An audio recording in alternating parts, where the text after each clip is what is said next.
দেন, বের করে দেন ওকে। হ্যাঁ এবার চলুন তো। আচ্ছা, চেঁচামেচি কিসের? ওর হাত ধরেছো কেন? তুমি জানো উনি কে? একটা মেয়ে যাকে সবাই কাজের মেয়ে বলে অপমান করত, স্বামী পর্যন্ত তাকে নিজের স্ত্রী বলে পরিচয় দিত না, বরং বলতো সে নাকি শুধু একজন কাজের বউ। ভাবতে পারো কতটা কষ্টের জীবন। অপমান, অবহেলা আর প্রতারণা, এই তিনটে জিনিস নিয়েই তার প্রতিদিন কাটত। একদিন স্বামীর সামনে সে সত্যটা জানতে চাইল, কিন্তু উত্তর পেল আরও অপমান।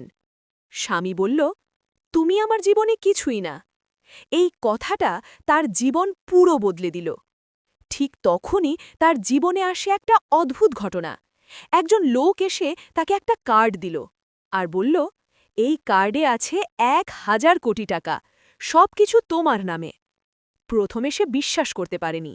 সে ভাবল এটা হয়তো কোনো মজা অথবা প্রতারণা। কিন্তু সত্যটা জানার জন্য সে ব্যাংকে গেল।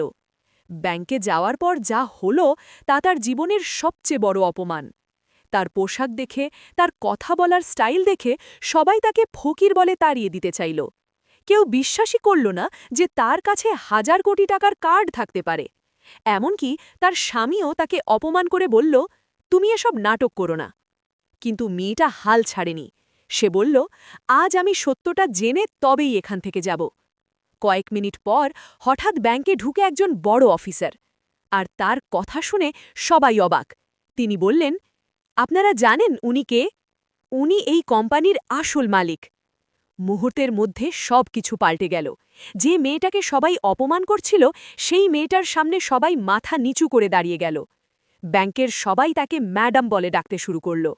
তার স্বামী, যে তাকে কখনো সম্মান দেয়নি, সে আজ তার সামনে দাঁড়িয়ে লজ্জায় চুপ।